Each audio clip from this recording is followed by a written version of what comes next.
Hi everybody and welcome to another edition of Ljubljana Talks. This time from Ljubljana. I'm here with Gorazd from Toleranza Marketing, and of course our guest today is the one and only Kevin Edmunds from AIC Hotel Group and the president of Site.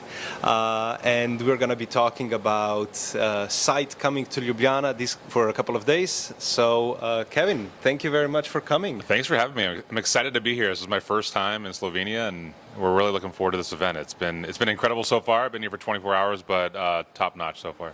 Fantastic. Well, it's been a long time coming. We've had this Site event, so the Site European Incentive Summit.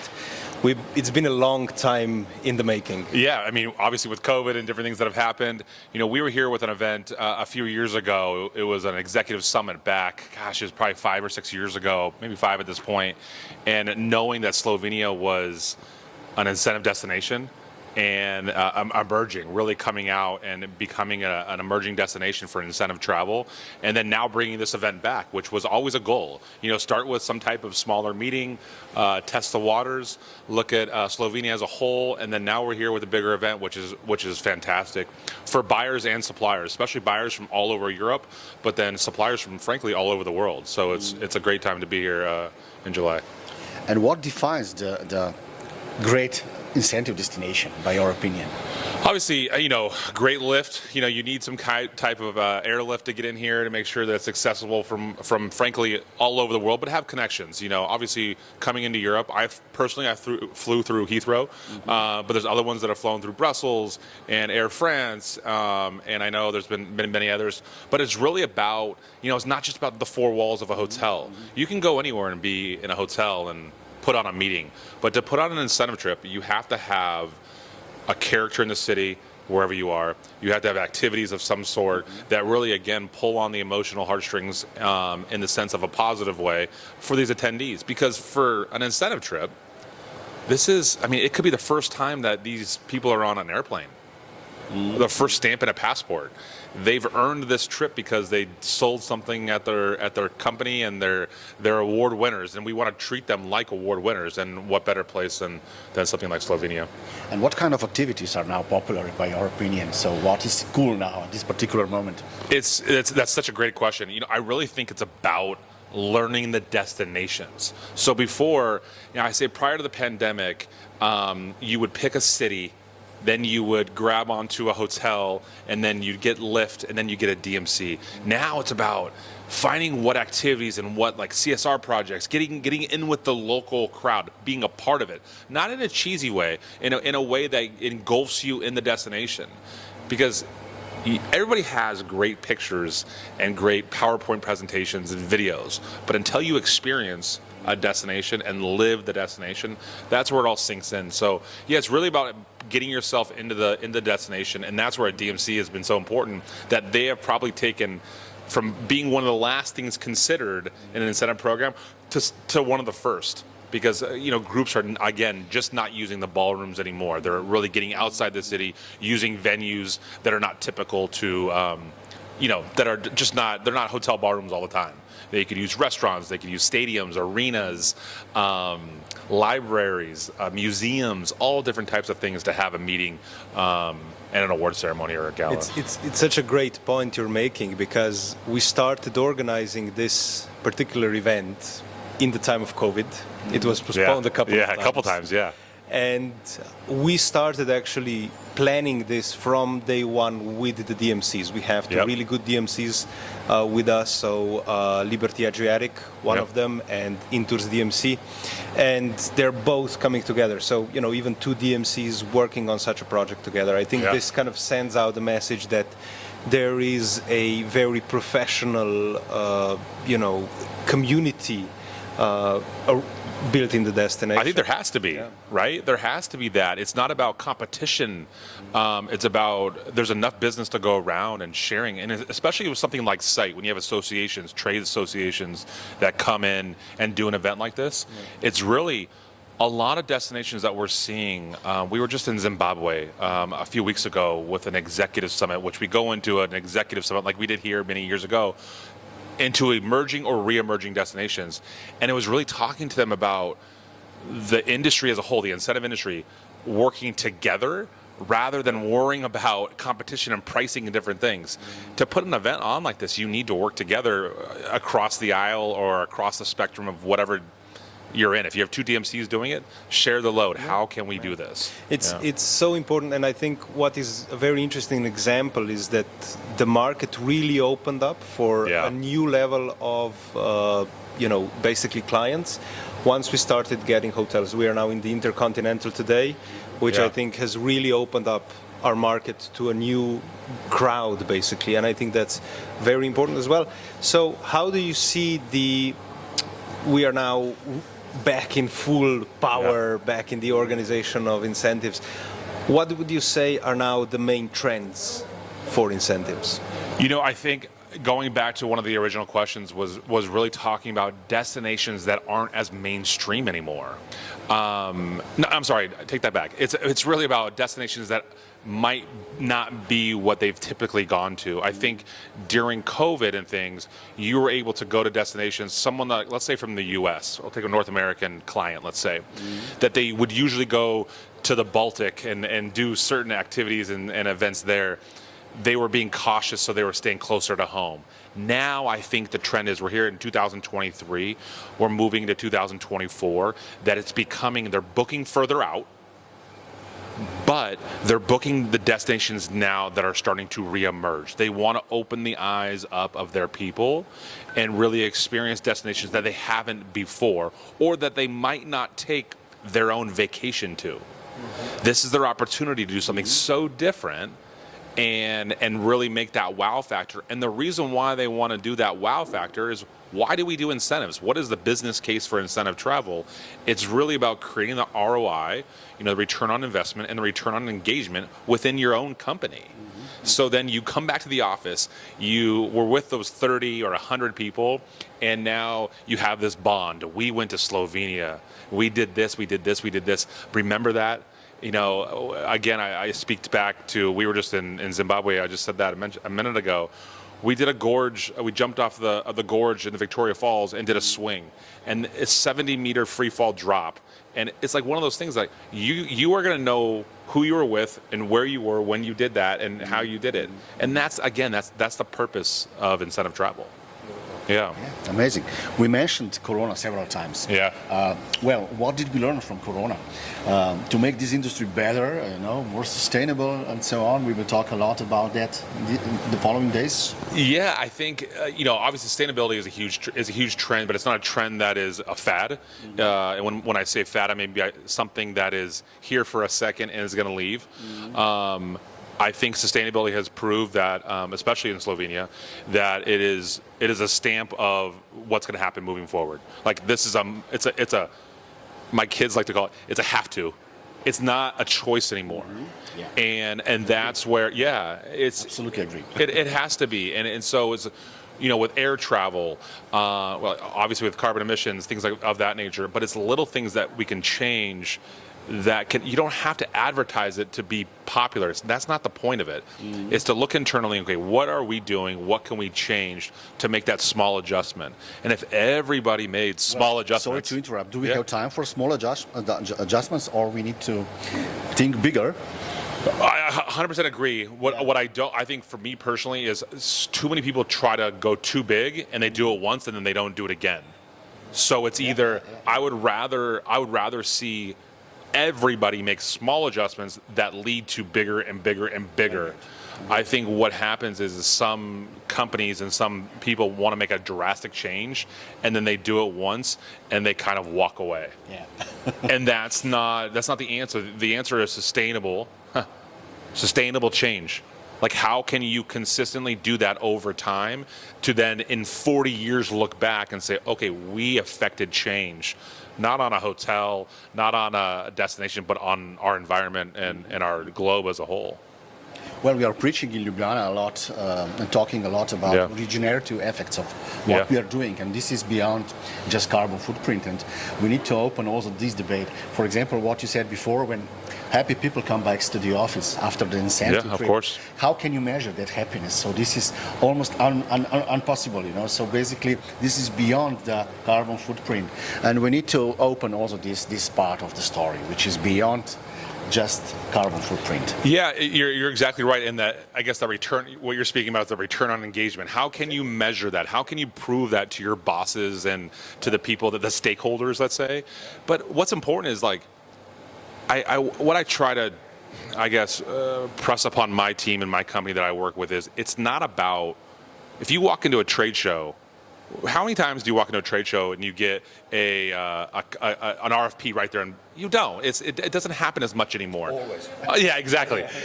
It's what it's about is we need to be more transformational. It needs to be about deal. I don't want to worry about deal one. Deal one is transactional. It's give me my receipt, give me my service, and call it a day. That's getting a drink at the bar. That's getting some food at the store. Exactly. We need to be transformational. That we need to worry about deal 2, 3, 4, 5, and 6. And so that's the touch points with our clients too. You create this relationship. You come on this trip, what we're doing this week here, and you create that engagement together, again, that emotional attachment, and now that's going to create that friendship, that relationship as a whole. And that's what we try to do with our clients. That's what we try to do. So that's where that contract comes. That's where that RFP comes. And again, with Slovenia, we're worried. What we want to do as site is we started 5 years ago, but coming with one event. Now we're here with another event. And guess what? What we hope is, as things gradually move, a bigger event can come now. And then our clients are now bringing their events, which obviously is the whole point, right? Mm-hmm. We bring buyers from all over the countries. I mean, SITE is a really great association. I've been a member for a while now, for 5 years. I know you've been involved with SITE for a long time, and I would love you to explain a little bit more on that. I remember your speech when you became president. It was really awesome. And but I want to ask you, because we had this conversation with Annette Gregg, the CEO of SITE, and she made some very similar points. It's about, evolution, basically. It's not about the revolution. 100%, yeah. And SITE is such a great source of knowledge, of knowing the market. SITE is a growing association, and we know that, it was 50th Congress in New York. Yeah. The next one is going to be in Turkey, so not that far away, in a way. How do you see SITE develop in the next couple of years? Yeah, we've had those conversations. It's been, on the board of directors, I've been there now 6 years, and, currently the president has sat last year as the president as well, because of certain circumstances. What I look at SITE as being, it's about its members. Like, we want to provide that member value. There's no question we need to have that member value. But at the same time, I want SITE to be a place for information. A place that is about, that people come to and want to come to the events because they're going to meet the right people, the right buyers, the right connections. They're going to come for the right research and education at these events, and then be able to reach the right clientele. So what does that mean? In hindsight, it's like, yes, we want them to be members, but in the end, we want it to be a place where people want to be. So you don't have to be a member to come to all of our events. We have obviously non-member events. This event, there's many others. We have events in SITE Night North America in Las Vegas. We have one at SITE Night IMEX Frankfurt. So there's always those events too. But we need to be a source of knowledge. So it's really, for incentive travel, we need to be, whether it be now or 20 years from now, need to be that number one source. For incentive travel, bottom line, it just has to get in, and we need to start to get into the politics of it as well. Lobbying, and whether it be the U.S. government or the Canadian government or the Slovenian government, of why incentive travel is so important to the economy. We serve so many countries that tourism is the number one revenue stream. Well, if that's the case, we need to be proving why incentive travel is so important, and we want those destinations, those DMOs, those hoteliers to come to us for that information and that knowledge. So yeah, without a doubt. And I've been a member now since 2000, just I think shy of 2007. Both my parents were in the industry. My dad was on the site international board of directors. My mom was the director of sales for Hyatt for a long time. So it's one of those things that it's in the blood, and my brother's in it as well. But sites are definitely a home, and that's why I think a lot of people can connect to when they've been a member and see that. Well, it's nice. It runs in the family. So we are all looking for your research. When it will be published, the famous site research about incentive trends and so on. So we partner with IRF and doing the Incentive Travel Index. That they're still going through it right now, but the preliminary results are coming out. But hopefully in the next few months you'll see that, and that's very important to, again. We talked about the industry coming together. IRF and the Incentive Research Foundation, for those of you who don't know, IRF, and SITE, we both coexist, but we partner together on this because we're all trying to do the same thing. We all want to have the research and the data and what's out there and what are people saying, what are people spending, what is that spend per capita on incentive travel, what is the trends going on, and so partnering with IRF and Oxford Economics is super important to make sure that we're asking the right questions. We're not making our own questions up. We're working with organizations that actually do that. Private question. When you travel by yourself, what kind of hotels you choose actually? Oh. As a hotelier, this is a difficult question. As a hotelier. I know. It depends. I got kids too, so if I'm going with my kids is one thing. I think for me is like, obviously we're here at the Intercontinental in a destination that you said are starting to get new hotels. I think that's key. For me personally, I like to, depending on if it's a new country for me, I like to go with something local. I like to go with something that is not the mainstream. If I'm in like a major, like if I'm in New York City or if I'm in a major city, I could go either way. I like to location. It's always about where you're gonna be. So the attractions. If I'm going as a tourist and I'm going to a major city, I want to be close to the action, whatever that may be. Restaurant easily be walkable. So I look for something like that. Here at the Intercon, the rooms actually are fantastic, much bigger than I thought I would see, and so I was really impressed with that. So I think, it really depends on the location. If I'm somewhere in North America, I might go more mainstream, but if I'm somewhere where I haven't been before, it's definitely something that is local, something that's local to get a taste for it. For us, it's a great advantage that basically we have a very big number of hotels within walking distance of both the Congress centers and to the city center. So basically we're not going to be doing a lot of transfers, the next couple of days. That's key though too. It really is.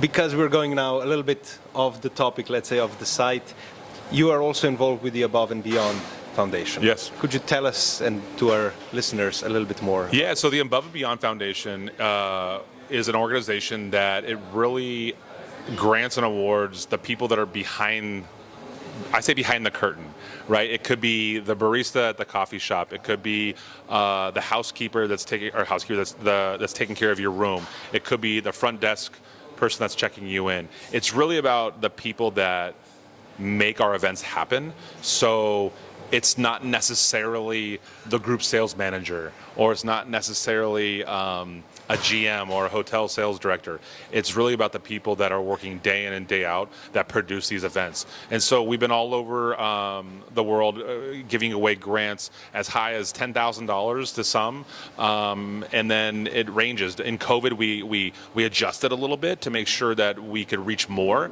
And so we were doing things like giving away more grants at $500 to keep the lights on, to buy groceries when people were struggling. Now, so I've been a part of that organization now for just under 4 years, 3 or 4 years, and it's been so rewarding because, again, we would not be able to do what we do without, people that organize the events in general. So it's really about the everyday in and out. Someone, whether they be in a hotel or whether they're at a venue or a DMC or an airline, whatever it may be, we want to make sure that we reward those people. I remember talking about the Above and Beyond Foundation in the context of what I think through COVID, also on the national level, we kind of discovered, what the meetings industry is actually about. Yep. It's not just about the hotel, the DMC, the CVB, whatever. the Congress Center. It's really about the people behind it. Yeah. Now, we know that it's a global issue, basically, of bringing people back into the industry. There's a lot of people that left, a lot of people that will never return. We're trying to get new people, educate new people. Mm-hmm. And coming from the hotel industry, you're more familiar, of course, with this because I think it's a global issue. Yeah. Do you see it being resolved? What do you see is as happening? far as staffing and different things? Yeah, it was it was weird. As COVID started, it was layoffs, right? Because let's be real, if you're a hotel, you're shut down, or if you're a museum and you're shut down, you can't afford to keep everybody on.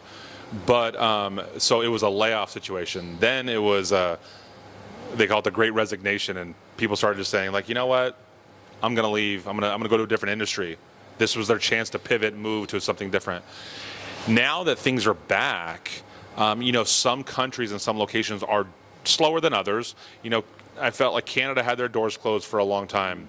They started to come back, and whereas the U.S. Or where I am with our hotels are in Mexico, they only closed for a few weeks.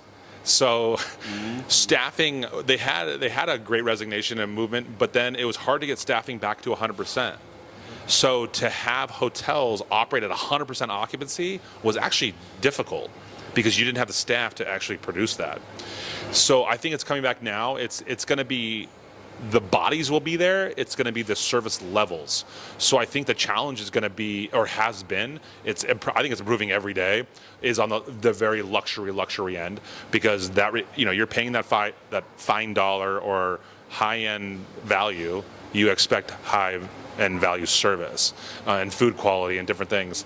And I think that's where we've seen the most improvement. In the limited service hotels, some hoteliers might have gone to limited service, no more room service, no more certain things.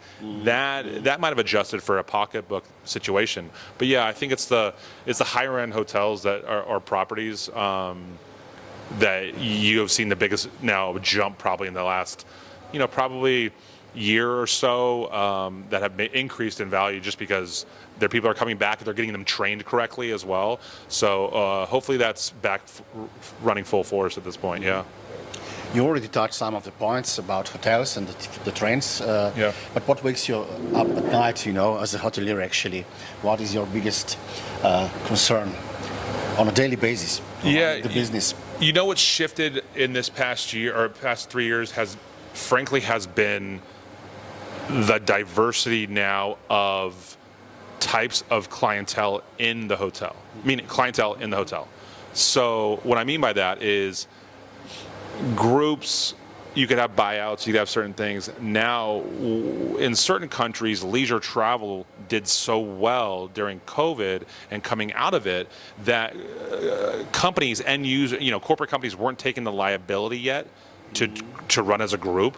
So they were either giving away individual travel, like I would reward you to go ahead by yourself or with your spouse or partner, and you'd go. So what that's looked at in the hotel's mind is the individual travel, so FIT travel. So that boomed. The other thing that booms as well coming out of it was the weddings market. No one got married, or if they did, they got married at the courthouse and then they didn't have a wedding ceremony. So now the compression of all of that, I want to go do a party now. So then that took over hotels. So the groups now are coming back probably, they're starting to come back now more in full force. I think now that everything's opened up, you see all of Europe has opened up at this point, basically. Hawaii is a big destination, especially in North America, huge for incentive travel. Obviously Mexico and the Caribbean and South America all opened up. Then when you get parts of Asia that fully open, it's going to be, I think that's where we're going to see the group will start to spread out a little bit, and you'll see bigger groups traveling again, depending on the market segment. But I think that's what keeps me up at night is as a groups-oriented person, I want to have, I don't care if it's 10 rooms or 10,000 rooms, I want to be able to get my group in that hotel. And if I can't, that becomes an issue. But yeah, forecasting is showing at this point that FIT travel is starting to slow a bit compared to what it was in the past 2 years. But again, it's not a blame or anything. We all wanted to leave too. We were stuck in our house for 2 years or plus, and so of course they wanted to get out and move. But again, like I said earlier, Slovenia, Eastern Europe, especially for the buyers out of North America and even the UK. I mean, getting to this side of the world is very, very important, not only to the economy, but for themselves too. And so I think they're starting to stretch out again to make that jump. We are slowly coming to the end of this discussion, but we have some special questions for you, really short, Love it. short ones. Uh-oh. Beer or wine? And you can elaborate this. And Jan have another one for you. Oh gosh, that is so tough. I love a good, if it's a hot day, I do love a good like Sauvignon Blanc, even a rosé. But I'll tell you, a crisp beer anywhere in the world, sitting outside, you can't beat it. I promise you. I do love beer. Yes. The mountains or the sea? Oh my gosh. See where I live. That's a hard question. Where I live is I live about 2 miles away from the ocean in California, and I live about 2 hours away from the mountains, and I grew up going to both. So I have that opportunity. I would say ocean, sea, for sure. Fantastic. Well, I think we're out of time, but thank you very much, Kevin, for this time. Yeah, thank you guys. I'm pumped on Slovenia. I'm super excited to be here. Thank you all for having us, and we're excited to bring the incentive trips and the clients for years to come. Great. It's great having you. Thank you. Thank you. Appreciate you guys.